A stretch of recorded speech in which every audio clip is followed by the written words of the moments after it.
ছোটবেলা থেকেই হচ্ছে গড়ে তোলাটা হচ্ছে আমাদের মূল টার্গেট। সো আমরা ভবিষ্যতে যদি কোনো ভালো খেলোয়াড় তৈরি করতে চাই, তাহলে মানে আমি যদি 12 বছরের নিচ থেকে যদি শুরু করি, সেটার যে গুরুত্ব বা সে 12 বছর থেকে যে জিনিসগুলো শিখে আসবে, বেসিক জিনিসগুলো, সেটা কিন্তু একটা লেভেল সাডেন পিরিয়ডে গিয়ে কিন্তু সেটা শেখা সম্ভব না। তো আমরা এই কারণে একদম রুট লেভেলের 12 বছরের বাচ্চাদেরকে, কিশোর কিশোরীদেরকে আমরা নতুন করে স্পোর্টস, আমাদের স্কুলে যে স্পোর্টস শুরু হয়েছে ওইখান থেকে আমরা সর্বোচ্চভাবে মানে খেলাধুলাকে রুট লেভেলে ছড়িয়ে দেওয়ার জন্য আমাদের এই সরকারের উদ্যোগ এবং আমাদের মাননীয় প্রধানমন্ত্রীর উদ্যোগ, এবং আমরা আশা করি যে আমাদের যে কার্যক্রম আমরা বর্তমান সরকার আমরা শুরু করেছি, ইনশাআল্লাহ আগামী 1 বছর 2 বছর 3 বছর পরেই কিন্তু এটার আউটকাম আপনারা দেখতে পাবেন ইনশাআল্লাহ। এবং এটার একটা পজিটিভ যে সামাজিকভাবে যে আমাদের প্রত্যেকটি সমাজে, প্রত্যেকটি পরিবারের ভিতরে পড়বে, গুণগত পরিবর্তন আসবে, সেটা আপনারা নিজেরাই পরিলক্ষিত হবেন। বিশেষ করে আপনারা জানেন যে আমরা একটি সুস্থ জাতি গড়ে তুলতে চাই, পাশাপাশি আমরা মাদকমুক্ত সমাজ গড়তে চাই।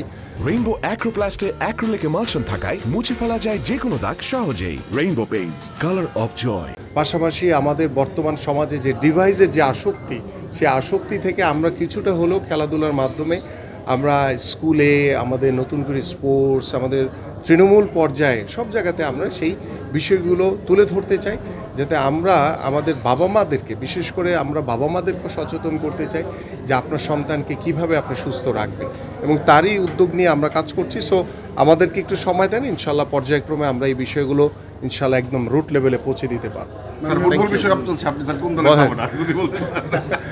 আমি বেসিক্যালি ব্রাজিলের সাপোর্টার। এটা ছোটোবেলা থেকেই আমি ব্রাজিলকে সাপোর্ট করে এসেছি। সো আই হোপ যে আমার সাথে বাংলাদেশে ব্রাজিলের সাপোর্টার রয়েছেন, আর্জেন্টাইন সাপোর্টার রয়েছেন, হয়তো এখানেও রয়েছেন অনেকেই।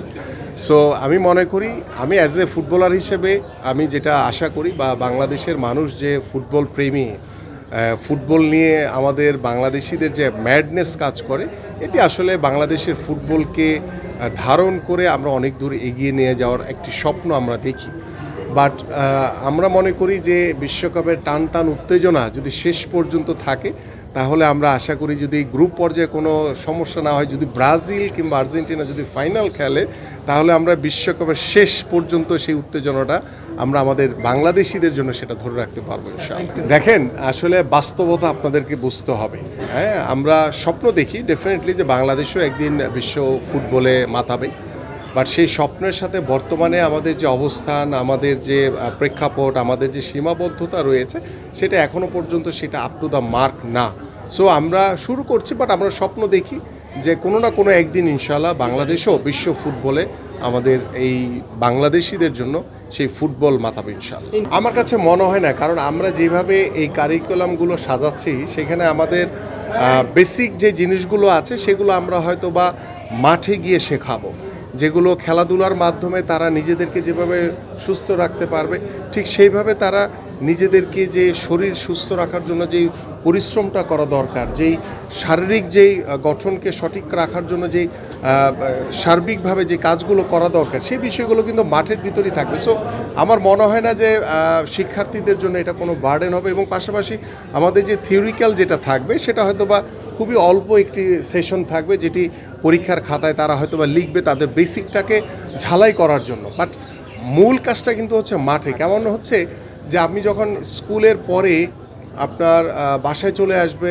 স্টুডেন্ট, এসে সে কী করবে? সে হয়তো বা ডিভাইস নিয়ে ব্যস্ত হয়ে যাবে, সে হয়তো বা টিভি দেখবে বা অন্য কিছু করবে।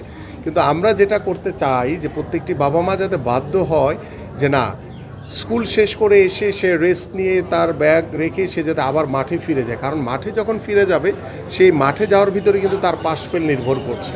সো মাঠে গেলে সে পাস করবে, আর মাঠে যদি না যায় ফেল করবে। তার মানে কি, আমরা চেষ্টা করছি একটা টেকনিক্যাল ইস্যু নিয়ে, যে আমরা মাঠে যাতে আমাদের প্রত্যেকটি সন্তানরা যাতে চতুর্থ শ্রেণী থেকে মাঠে থাকে, যাতে সে শারীরিকভাবে গড়ে উঠবে, সে ডিভাইস থেকে দূরে থাকবে। সর্বোপরি খেলাধুলা এমন একটি জায়গা যে আমরা মাদকমুক্ত সমাজ গড়ার জন্য যে লক্ষ্য নিয়ে কাজ করছি, সেটারও একটি অনেক বড় সহায়ক হিসেবে কাজ করবে। সেক্ষেত্রে অনেক এলাকায় তো মাঠই নেই।